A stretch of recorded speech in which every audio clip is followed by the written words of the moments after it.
नमस्कार. आदरणीय व्यासपीठावर उपस्थित सर्व मान्यवर,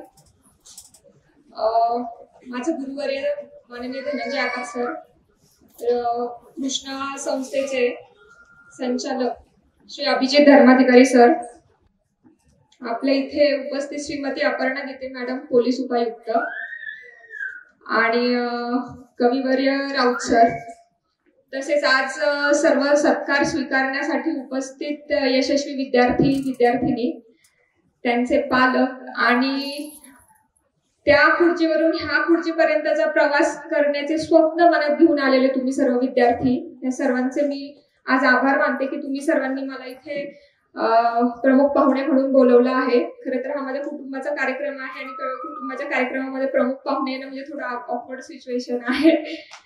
तर मी आज माझं मार्गदर्शन 2 टप्प्यामध्ये करू इच्छिते. एक, तुम्हाला यशस्वी होण्यासाठी काय करावं लागेल आणि यशस्वी झाल्यानंतर अधिकारी म्हणून काय करावं लागेल.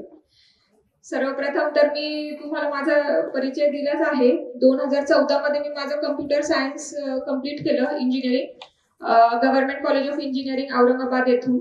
आणि त्यानंतर 2014 मध्ये 2-3 महिने विचार केल्यानंतर की आता पुढे काय करायचं, कारण माझं कॅम्पस सिलेक्शन झालं नाही. आणि मला इथे सांगायला आवडेल की मी कृष्णा अकॅडमीची 2012 सालची विद्यार्थिनी आहे. आणि कॅम्पस सिलेक्शन साठी असं असतं ना की आपल्याला इंग्लिश यायला पाहिजे, स्पोकन इंग्लिश यायला पाहिजे, म्हणून सर मी आपला क्लास जॉईन केला होता. आणि आज मला सरांनी प्रश्न विचारला, मग फायदा झाला का क्लासचा? मी म्हटलं सर माझं सिलेक्शन तर झालं नाही, पण आयुष्यामध्ये त्या क्लासचा मला फायदा जरूर झालाय. कारण त्या क्लासमध्ये प्रत्येक रविवारी तुम्हाला एवढे छान विचार दिले जातात की तुमचं पूर्ण आयुष्यभरासाठी जो वैचारिक पाया असतो तो तिथे घडवला जातो. स्पोकन इंग्लिश शिकवलं जातं, हे तर आहेच तिथे. ते मला इंग्लिश कधी जमलं नव्हतं आणि आता थोडंसं जमतंय, पण त्या व्यतिरिक्त आयुष्यामध्ये तुम्हाला काय जे पाहिजे असेल ते असतात चांगले गुरुवर्य, जे तुम्हाला हात धरून तिथपर्यंत नेतील किंवा तुम्हाला मार्गदर्शन करतील. असे गुरुवर्य मला लाभले आहेत, माननीय धनंजय आकाश सर. माझा प्रवास सांगते थोडक्यामध्ये. 2014 मध्ये मी पहिल्यांदा आकाश सरांकडे गेले आणि त्यांना म्हटलं सर मला MPSC करायची आहे. मग सरांनी मला बेसिक क्वेश्चन विचारले की इंजिनिअरिंग सोडून इकडे काय ते आहे वगैरे. स्पष्ट सांगितलं सर माझं तिकडे कॅम्पस सिलेक्शन झालं नाही म्हणून मी इकडे येते आहे. मग माझे सरांना प्रश्न होते की सर हे प्रिलियम्स द्या, मेन्स द्या, इंटरव्ह्यू द्या, आणि जर मी मेन्स मधनं मागे आले तर परत प्रिलियम्स कशाला द्यायची? मी एकदा ऑलरेडी प्रिलियम्स पास आहे, मग डायरेक्ट मी मेन्स किंवा इंटरव्ह्यू नाही देऊ शकत का? म्हणजे एवढे बेसिक क्वेश्चन्स घेऊन मी रिलायबल परिवारामध्ये गेले होते. आणि तिथे जाऊन मग माझं सगळं MPSC काय असतं काय नाही हे हळूहळू सगळं लक्षात आलं. हे लक्षात आल्यानंतर मी जसं म्हणतात की इंजिनिअरिंगचे मुलं जास्त सिलेक्ट होतात, असं काहीही नसतं. कारण त्यांना फक्त याच्यावर धरलं जातं की ह्यांचं ऍप्टिट्यूड चांगलं असतं, आणि वाईट ऍप्टिट्यूडमुळेच माझं कॅम्पस सिलेक्शन गेलं होतं. त्यानंतर मी इकडे आले होते. त्यामुळे 2014 मध्ये मी जॉईन केलं ऑगस्ट-सप्टेंबर मध्ये. परंतु 2015ची प्रिलियम्स मी व्यवस्थित अभ्यास करून दिली होती. 2015ची प्रिलियम्स निघली. प्रिलियम्स नंतर मला 44 दिवसाचा वेळ होता मेन्स साठी. मी 44 दिवसाच्या मेन्स मध्ये व्यवस्थित नियोजन करून मेन्स दिलं. 2015ची मेन्स सुद्धा माझी निघाली. मी इंटरव्ह्यूला अपिअर झाले. म्हणजे फर्स्ट अटेम्प्ट मध्ये प्रिलियम्स, मेन्स, इंटरव्ह्यू इथपर्यंत माझा प्रवास झाला. इंटरव्ह्यू मध्ये गेल्यानंतर मी तिथे बघितलं की हे 4 वर्ष 5 वर्ष अभ्यास करणारे इथे महारथी आहे आणि माझं काही इथे सिलेक्शन होत नाही. आणि मला काय आता इंटरव्ह्यू माहित नाही आणि पहिल्यांदाच मी आले. आणि तिथे गेल्यानंतर तुम्हाला छानपैकी असे सगळं पाय खेचणारे खूप जण असतात. तिथे गेले मी माझी बसले. तिथे एक जण आली जी की आता डेप्युटी कलेक्टर अधिकारी आहे. मला म्हटले कितवा इंटरव्ह्यू? मी म्हटलं पहिला. म्हणे कितवा अटेम्प्ट? म्हणजे पहिला. मग किती मार्क्स आहे? मग मी सांगितलं. म्हणे तुझ्यापेक्षा जास्त मार्क्स असणारे मला 25 ते 30 जण माहिती आहे. मग तिथे माझा कॉन्फिडन्स अर्धा डाऊन झाला. मग मी म्हटलं माझं होतं की नाही? मग ती म्हटली नाही होत म्हटली तुझं. मग तिने तिचं सगळं जे पाठांतर करून आली होती, तिचा छंद होता की कलेक्टिंग गुड थॉट्स, आणि मग तिने ते कलेक्टिंग गुड थॉट्स ते रिव्हिजन करण्यासाठी मला पकडलं आणि सगळे गुड थॉट्स मला तिथे ऐकवले. की मग संत तुकाराम महाराजांच्या ओव्यांपासून ते चांगले इंग्लिश मधले गुड थॉट्स तिने ऐकवले आणि माझं तिथे पूर्ण खच्चीकरण झालं.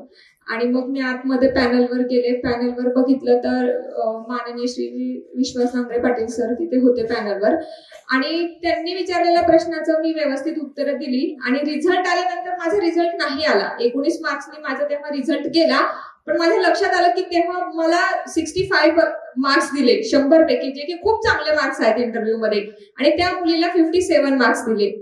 त्यामुळे काहीही फरक पडत नाही. तुम्ही पहिला इंटरव्ह्यू देता आहे, चौथा इंटरव्ह्यू देता आहे, इंटरव्ह्यूला गेल्यावर ही तुमची पर्सनॅलिटीच टेस्ट केली जाते, आणि ही पर्सनॅलिटी घडवण्याचं काम कुठल्याही एका दिवसामध्ये होत नाही.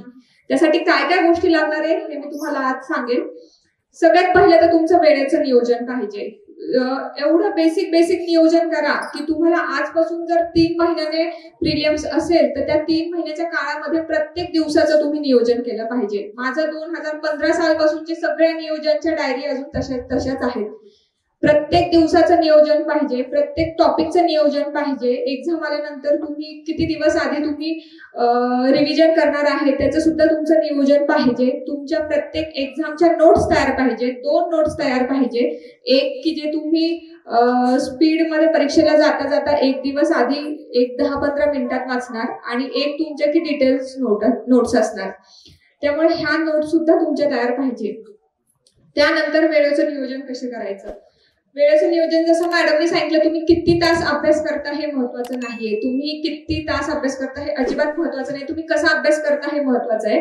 मी अशी विद्यार्थिनी होते की मी रात्री जाऊन अभ्यास करायचे आणि दिवसा मी झोपायचे. मी वर्ल्ड क्लासला असताना मी एकमेव अशी होते की मी एक्सरसाइज मधनं सूट घेतली होती. मला सायनसचा त्रास आहे, पण काय असं काय होत नव्हतं मेजर, पण मी सांगून घेतली होती सूट ती.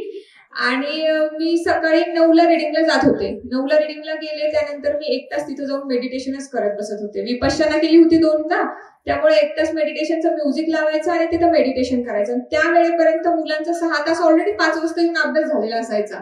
मला एवढं गिल्टी फील व्हायचं की मी स्टोन बांधून आरामशीर आतमध्ये एंटर करत होते आणि गपचूप जाऊन बसत होते की कुणाला लक्षात येऊ नये ही 9 वाजता आली आहे म्हणून.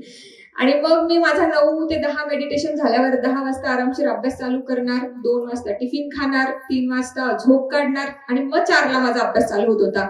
4ला माझा अभ्यास चालू झाल्यानंतर माझं कॉन्सन्ट्रेशन एवढं चांगलं असायचं की मी रात्री 9 पर्यंत रिडिंग मध्ये अभ्यास करायची. 9 वाजता मी घरी जाणार, घरी जाऊन जेवण करणार, जेवण झाल्यावर मग मी पुन्हा अभ्यासाला बसणार, पुन्हा 12-1 वाजेपर्यंत अभ्यास करणार. त्यामुळे जे असं म्हणतात की सकाळी 5ला उठून अभ्यास होतो आणि जे सकाळी 5ला उठून जाणारे दिवे असतात तेच पास होतात, तर हे अजिबात खरं नाहीये.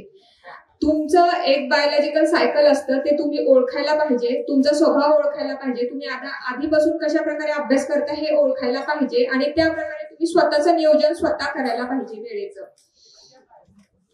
यानंतर मी तुम्हाला टाइम टेबल सांगितलं. प्लॅन बी हे खूप चांगलं सरांनी सांगितलंय, पण आमच्या वेळेस सर जसं म्हटले तसं म्हणायचे की sir do or does. Plan B हा काही कन्सेप्टच नाहीये. डू ऑर डूज म्हणजे मागे जाण्याच्या सगळ्या दोरी कटच करायच्या असं आमच्या डोक्यात तेव्हा सरांनी व्यवस्थितरित्या ते भरवलं होतं. त्यामुळे प्लॅन बीचा माझा विचारच नाही आला. आणि प्लॅन बी असला तरी काय असणार आहे, टीचिंग. कारण की आपण बघतो आहे यशस्वी नाही झालं तर आपण मोस्ट ऑफ द लोक हे टीचिंग करतात. मग माझा प्लॅन बी हेच होता की टीचिंग करायचं, नाही तर सिलेक्ट व्हायचं. पण पहिल्यांदा प्रिलिम्स मेन्स इंटरव्ह्यू, दुसऱ्यांदा, तिसऱ्यांदा, चौथ्यांदा हे सगळं दिल्यानंतर तुम्ही प्लॅन बी कडे जाण्याचा विचारच करू शकत नाही. पण आता सिच्युएशन अशी आहे की 3 लाख लोक अभ्यास करत असतात आणि त्यातले प्रिलिम्स मेन्स इंटरव्ह्यू पास होणारे बोटावर मोजण्या इतकेच असतात. मग ह्या लोकांनी मला वाटतं प्लॅन बी ठेवू नये. तुम्हाला माहित आहे तुम्ही एकदा मेन्स दिली, 2दा दिली, 2दा-3दा इंटरव्ह्यू दिला आहे, मग तुम्ही त्या सोन्याच्या खाणीच्या जवळ गेला आहेत आणि तिथे जाऊन तुम्ही वापस येणार हे मला असं वाटतं की योग्य नाहीये. तुम्ही ते झाल्यानंतर तुम्ही अजून 1 वर्ष द्या, 2 वर्ष द्या, तुम्ही नक्की सिलेक्ट होणार. कारण तुमचे प्रयत्न कुठेतरी कमी पडत असतात. त्या लोकांनी प्लॅन बी ठेवू नका. पण जर 4 वर्ष झाले, 5 वर्ष झाले आणि सारखं तुमचं एक प्रिलियम सुद्धा निघत नाहीये, त्या मुलांनी कुठेतरी विचार करण्याची गरज आहे. त्यांच्या डोक्यात प्लॅन बी सुद्धा पाहिजे, आणि मग त्यांनी तो वर्कआउट सुद्धा केला पाहिजे, टाइम बाउंड मध्ये वर्कआउट केला पाहिजे. नाहीतर तुम्ही जेव्हा माघारी परतता तेव्हा अपयशाशिवाय तुमच्याकडे काहीही नसतं. त्यामुळे प्लॅन बीचा सुद्धा तुम्ही आता विचार करून ठेवा. आणि गुणवत्तापूर्ण आपण जे सातत्य सरांनी आपल्याला सांगितलं की आपलं सातत्य पाहिजे. तर माझा प्रवास असा होता की मी 2015ला इंटरव्ह्यूला गेले, 2016ला इंटरव्ह्यूला गेले, 2017ला मी इंटरव्ह्यू पर्यंत गेले, पण माझं सिलेक्शन झालं नाही. तेव्हा सगळेजण असं ठपका ठेवत होते की ही 3दा इंटरव्ह्यू दिलेली, आणि औरंगाबादमध्ये असे विद्यार्थी रेअरली सापडतात इतक्या वेळेस MPSC मेन्सचे इंटरव्ह्यू दिलेले. आणि मग हे गेली आणि हिचं कुठेतरी चुकतं आणि हिला काय माहीत नाही की कसं पास व्हायचं वगैरे, असे तुमच्यावर खूप ठपके ठेवले जातात. पण तुम्ही तुमच्याशी प्रामाणिक प्रयत्न करायचे. 2017ला जेव्हा 18ला माझी प्रिलियम्स मी फेल झाले, म्हणजे 3दा इंटरव्ह्यू दिलेला व्यक्ती प्रिलियम्स फेल होऊ शकतो, हे माझं उदाहरण आहे. 2018ला मी प्रिलियम्स फेल झाले. प्रिलियम्स फेल झाल्यानंतर मी 1 महिना शोधत राहिले लोकांना की सांगा मी कुठे चुकते, सांगा मी कुठे चुकते. मग मी अनेक ठिकाणी गेले, अनेक टीचर्सकडे गेले, माझ्या ओळखीच्या लोकांकडे गेले की माझा असा असा अभ्यास आहे, मी 3दा हे दिले आणि माझं कुठे चुकतंय मला माहीतच नाही. मग त्या सगळ्या लोकांनी काही ना काही वेगवेगळं सांगितलं. थोड्या दिवसानंतर मी रोहिणी मॅडम ज्या महाराष्ट्रामध्ये टॉपर होत्या त्यांचं भाषण ऐकलं आणि मग माझ्या लक्षात आलं की मी सगळीकडे फिरले माझ्या चुका शोधण्यासाठी, पण मी स्वतःला हा प्रश्न विचारलाच नाही की मी कुठे चुकतेय. तर सगळ्यात मोठं माझ्या यशामध्ये योगदान राहिलं ते याचं की मी स्वतः माझ्या चुका शोधल्या. 2018ला मी शांतपणे बसले आणि 8 दिवस फक्त मी माझ्या चुका शोधण्यामध्ये घालवले. मग ते तुम्ही चुका कशाही करू द्या, फक्त अभ्यासातल्या चुका हे मी म्हणत नाही, अभ्यासातल्या चुका हे टॉप मोस्ट आहे. पहिल्यांदा तुम्ही अभ्यास करताना कुठे चुकता ते शोधा. त्यानंतर तुम्ही तुमचं आयुष्यामध्ये बघा की आयुष्यामध्ये तुमचं कुठे चुकतंय ते सुद्धा शोधा तुम्ही, आणि ह्या सगळ्या गोष्टी गिवअप करून द्या. चुका शोधल्या मी माझ्या एका पेजवर लिहिल्या आणि ते पेज मी माझ्या रिडिंगमधल्या डेस्कला चिटकवलं की ह्या चुका पुन्हा करायच्या नाही. आणि गेले की मेडिटेशन झाल्यावर मी एकदा ते वाचून काढत होते की माझं चुकलं कुठं. मग माझ्या लक्षात आलं की माझं हे चुकतंय की मी जिथे चुकते त्या चुकांवर मी कामच करत नाहीये. म्हणजे 3दा मेन्स देऊन सुद्धा, 3दा इंटरव्ह्यू देऊन सुद्धा मी बघितलंच नाही की माझा इंग्लिश हा विषय एवढा वीक आहे. मी इंग्लिशला साईडला ठेवत होते. 50 पैकी 7 मार्क्स का ठीक आहे, ओके मेन्समध्ये, मग अशाने पोस्ट निघू शकत नाही. इतिहास माझा वीक विषय आहे, 50 पैकी 5-6 मार्क्स घेऊन मी इतिहासमध्ये मोकळी होत होते. मग नंतर मी ठरवलं की ह्या सगळ्या विषयांवर काम करायचं. मग मी 1 तास डेली इंग्लिशला देत होते. रिडिंगला जाताना येताना स्कूटीवर बसून मागे मी इंग्लिशचे शब्दार्थ पाठ करायची. दुसरं माझं चुकत होतं की मी माझ्या पाठांतरावर लक्षच द्यायची नाही. मी इंजिनिअरिंगची विद्यार्थिनी होते, मला असं हे होतं की नाही माझा कन्सेप्ट खूप चांगला आहे, मग कन्सेप्च्युअल क्वेश्चन जो मी कधीही वाचलेला नसेल तो माझा बरोबर येत होता. पण जिथं पाठांतर आलं मी लगेच बॅकफूटवर येऊन जाणार की नाही मला हे येतच नाही, मी करणारच नाही. दुसरं मी ठरवलं की नाही आता पाठांतर करायचा. एक चांगला ग्रुप शोधला जो मेन्सला होता सगळा ग्रुप, आणि त्या ग्रुपसोबत मी पाठांतर करत होते. जाताना येताना मी पाठांतर करत होते.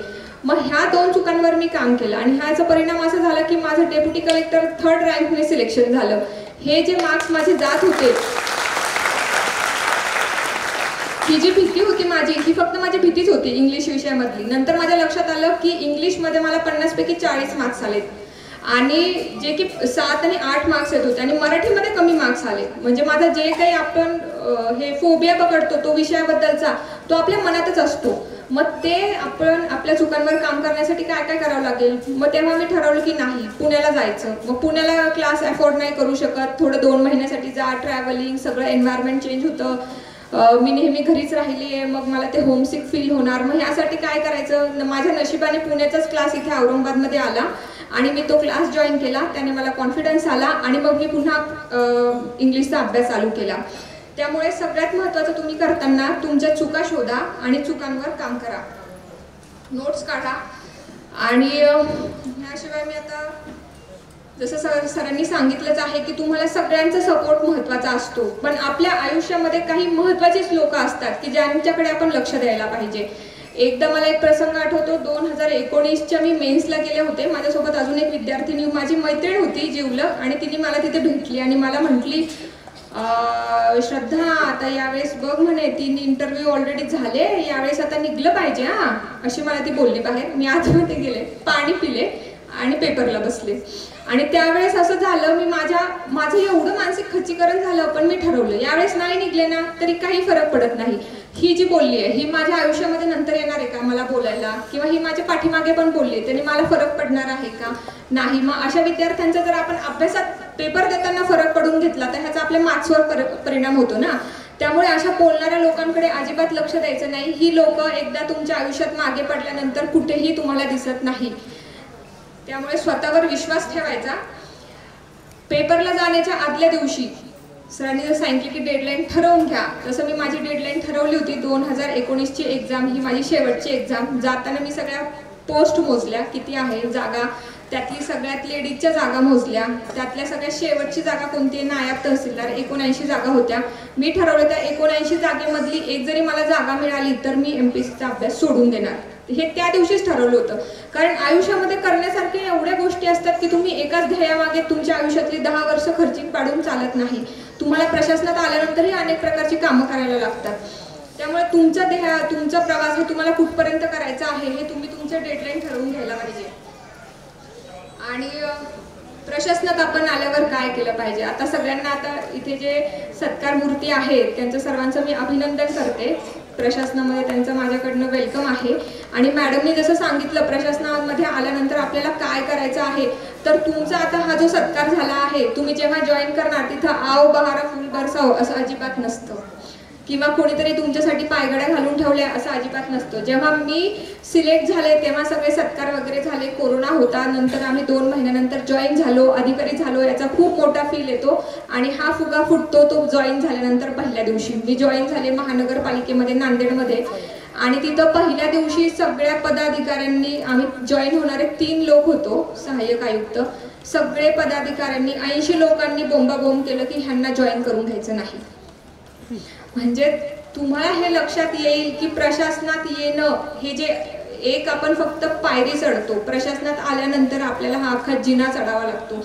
आयुष्यभराचं हे स्ट्रगल असतं. त्यामुळे प्रशासनात येण्याआधी विचार करा. आमच्यासोबत एक विद्यार्थी होता, CO होता, तो माझ्यासोबतच होता, आणि प्रशासनात आल्यानंतर त्याला COशी फी झेपतच नव्हती.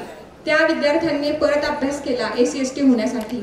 मग CO झाल्यानंतर एक तर जागा त्याने घेतली ना, जे कुणाचं तरी स्वप्न असेल ती एक तर जागा त्याने घेतली. त्यामुळे तुम्ही विचार करा, विकल्प टाकताना सुद्धा विचार केला पाहिजे की आपण ज्या पदासाठी विकल्प टाकतो आहे ते पद आपल्याला सांभाळणं झेपेल का. पोलीस प्रशासन असेल, महसूल प्रशासन असेल, नगरविकास असेल, हे सांभाळणं आपल्याला जमेल का हे सुद्धा तुम्ही लक्षात घेतलं पाहिजे. प्रशासनात आल्यानंतर तुम्ही चांगलं काम केल्यावर तुमचं कौतुक होतं, आणि चांगलं काम केल्यावर तुम्हाला निगेटिव्ह बोलणारे तुमच्या पाठीमागे सुद्धा खूप असतात.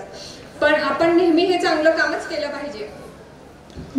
नांदेडला असताना मला आठवतं तिथे एक निवारागृह एक कन्सेप्ट असते की जे रस्त्यावरचे आपले भिकारी असतात, अनाथ असतात, त्यांच्यासाठी एक निवारागृह चालवलं जातं. आणि मी नवीन तुम्ही गेले प्रशासनात, काय तुम्हाला काही असं खूप चांगले विभाग वगैरे दिले जात नाही अनलेस अँड अंटिल तुमचं काहीतरी सेटिंग असेल.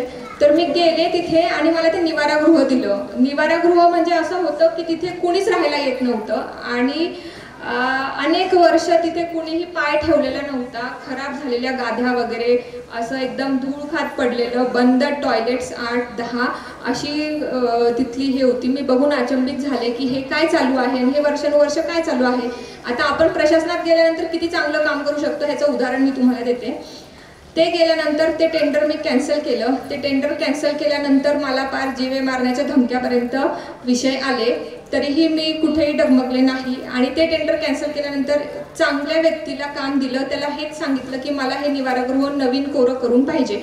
आता त्या निवारागृहामध्ये डेली 60 व्यक्ती असतात. मला डेली अपडेट्स येतात. ते 60 व्यक्ती तिथे जेवतात. अनेक नांदेडमधल्या भिकाऱ्या व्यक्तींना, मुलांना तिथे उचलून नेलं जातं, त्यांचे हेअर कट केले जातात, त्यांना व्यवस्थित जेवणाची सोय केली जाते. जेव्हा मी पहिल्यांदा गेले होते त्या निवारागृहामध्ये मिठाऐवजी रांगोळी ठेवलेली होती, रांगोळी, आणि कांद्यांना कोंब फुटलेले होते. पाण्याचा एक थेंबही त्या निवारागृहामध्ये नव्हता. टॉयलेटची अवस्था तर मी सांगू शकत नाही. आता सगळं व्यवस्थित, आणि मी रिटर्न आले तरी 2 वर्ष झाले ते निवारागृह तसंच चालू आहे. त्यामुळे तुम्ही जाऊन प्रत्यक्ष, आणि तुमच्या ह्या कामाचा कुठेही सत्कार होणार नसतो. तुम्ही हे जे चालू केलं आहे हे कुणालाही सत्कार होणार नसतो. हे तुम्हाला तुमचा मानसिक, तुम्हाला जे हे म्हणतो ना समाधान पाहिजे, हे फक्त तुम्हाला मानसिक समाधान मिळत असतं, बाकी काहीच नाही.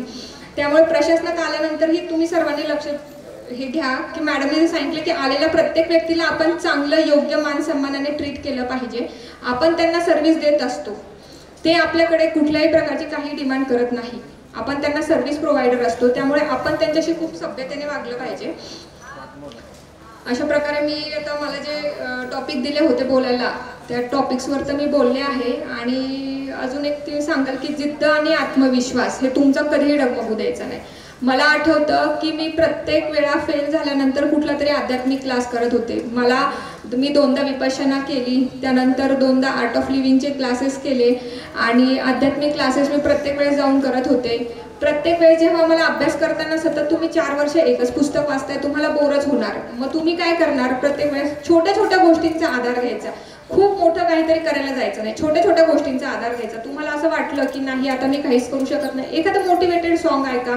रिलायबलची अभ्यासिका होती माझी, त्याच्यावरती एक छान विचारांचा बोर्ड लागलेला असायचा. मी गेले की आधी ते एक विचार घ्यायची, वहीमध्ये नोंद करायची आणि 5 मिनिटं त्याच्यावर विचार करायची. आणि हे मी सहजरित्या करत होते. मला कधीही वाटलं नव्हतं. ह्याचा मला इंटरव्ह्यूमध्ये प्रश्न विचारला गेला की तुमचे आदर्श कोण आणि का.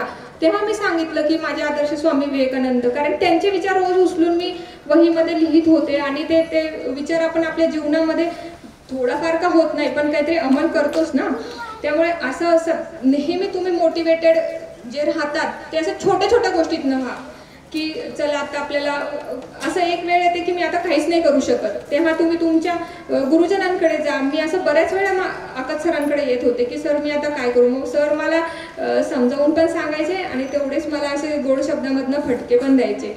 मला एकदा चांगलं आठवतं की सर मला म्हटले होते तू एका कचऱ्याच्या ढिगारावर आहे ना पांढरा कापड टाकून बसली आहे आणि सगळं दाखवते की हां हे सगळं चांगलं आहे चांगलं आहे चांगलं आहे चांगलं आहे चालू आहे. मग ह्या गोष्टीचा मी विचार केला की हे खरंच काय असणार. अशा छोट्या छोट्या गोष्टी असतात की जे तुमचं जीवन बदलून टाकतात. तुमचा आता मित्रपरिवार, अनेक जण इथे असे बसलेले आहेत की ज्यांनी मित्रपरिवार सोडल्यानंतर ते यशस्वी झाले. जेवढे तुम्हाला मित्रपरिवार वर घेऊन जातात ना तेवढं तुम्हाला ते खाली पण घेऊन येतात. त्यामुळे तुमचा मित्रपरिवार तुम्ही एवढा सिलेक्टिव्ह ठेवला पाहिजे. जेव्हा मला डेप्युटी कलेक्टर पोस्ट मिळाली तेव्हा माझ्या मित्रपरिवारामध्ये फक्त 6 जण होते. 6 जण, एक माझी बहीण आणि 4 माझ्यासोबतचे मेन्सचा अभ्यास करणारे विद्यार्थी, बस. ह्याच्याशिवाय कुणाला माहीत नव्हतं वर्षभर की श्रद्धा उदावंत कुठे. मी माझी रिडिंग चेंज केली, सगळं चेंज केलं आणि त्यानंतर मला रिझल्ट्स मिळाले, त्यानंतर मला आउटपुट मिळाले. आणि नंतर मग मला लोक म्हणायला लागले की तू आयसोलेटेड झाली ना म्हणूनच तुझा रिझल्ट आला. ठीक आहे, जे झालं ते झालं, माझा रिझल्ट आला ना. त्यामुळे तुम्ही हे मित्रपरिवार तेवढेच पाहिजे जे तुम्हाला यशस्वी होण्यासाठी सपोर्ट करतात. बाकीचा हा मित्रपरिवार तुम्ही यशस्वी झाल्यानंतर पुन्हा तुम्हाला जोडला जातो. हा सगळा कुटुंब जे असतात, तुम्ही फक्त तुमच्या आई आणि वडिलांना दोघांना विश्वासात घ्या की तुम्ही करू शकता. बाकी सगळ्यांना तुम्हाला जाऊन एक्सप्लेन करायची गरजच नाही की तुम्ही काय करू शकता. ह्या सगळ्या गोष्टीमध्ये तुम्हाला वेळ घालवण्याची अजिबात गरज नाही. जे काही त्यांचं फायरिंग होणार आहे, तुमचे आई वडील आहेत ना. माझे वडील सगळ्या नातेवाईकांची बोलणी ऐकायची. सगळे नातेवाईक, मुली कुठे अधिकारी होतात का, आपल्यामध्ये मुली कुठे अधिकारी होतात का, आणि तुम्ही मुलीला काही जॉबवर पाठवणार का, आपल्या इकडे तर ह्याच्यापेक्षा जास्त उत्पन्न मिळतं, हा उत्पन्नाचा विषय आहे का. नाही, अजिबात नाही. हा तुमच्या मान सन्मानाचा विषय आहे. त्यामुळे तुम्ही फॅमिलीचा सुद्धा विचार करायचा नाही आणि तुम्ही मित्रपरिवाराचाही विचार करायचा नाही. तुम्ही फक्त स्वतः एकच ध्येय समोर ठेवायचं की तुम्हाला काय बनायचं आहे, बस एवढंच. आणि मी मुलींना त्यानंतर पण सांगू इच्छिते की तुम्ही आता एक नवीन स्ट्रगल आहे मुलींसाठी लग्नाचं. म्हणजे झाल्यानंतर आपल्याला अनेक जण असं म्हणतात की हे काय तू आता डेप्युटी कलेक्टर झाली ठीक आहे, किंवा तू सीओ झाली, किंवा तू काही हो तू झाली ठीक आहे सोडून दे, पण आपण ह्याच्यापेक्षा जास्त कमवतो, मुलीने जॉब सोडला तर आम्ही लग्न करतो. तर हे स्वतः सगळं मी झेललं आहे ह्या 2022 पर्यंत. म्हणजे कुणीही विश्वास करू शकणार नाही की 2022 मध्ये लोकांची ही मानसिकता असू शकते. त्यामुळे मुलींनी त्यांचा आत्मविश्वास, त्यांनी 5 वर्ष 4 वर्ष 1 वर्ष केलेली मेहनत अजिबात कुठल्याही प्रलोभनासाठी सोडायची नाही. तुम्हाला शोभेची बाहुली बनवून घरी राहण्यात काहीही अर्थ नाहीये. तुम्ही थोड्या दिवसांनी परत फ्रस्ट्रेट होणार. तुम्हाला तुमचा मानसन्मान पाहिजे असेल तर स्वतःच्या पायावर उभं राहायचं, स्वतःचे डिसिजन स्वतः घ्यायचे आणि सगळ्यांनी स्वतःच्या डिसिजनचे जे रिपरकेशन असतील ते स्वतः झेलायचे, कुठलेही कारण न देता. माझी एक चांगली सवय होती की मी कॉलेजला असतानापासून माझे जे डिसिजन असायचे ते मी स्वतः घ्यायचे. माझ्या कुटुंबाने मला नेहमी माझे डिसिजन तू स्वतः घे असं म्हणूनच मला डिसिजन घेण्याची सवय लावली. आणि त्यानंतर आपण घेतलेल्या डिसिजन्सचे जे परिणाम होतात ते सुद्धा स्वतः भोगायचे. मी पास नाही झाले कारण मी आजारी पडले, मी पास नाही झाले कारण पाहुणे आले, कारण मी पास नाही पैसे नव्हते, हे कारण अजिबात द्यायचं नाही. प्रत्येकाचे काही ना काही अडचणी असतात. कुणाच्या आर्थिक असतात, कुणाच्या सामाजिक असतात, कुणाच्या आरोग्याशी रिलेटेड अडचणी असतात. प्रत्येकाच्या आरोग्याशी रिलेटेड अडचणी असतात.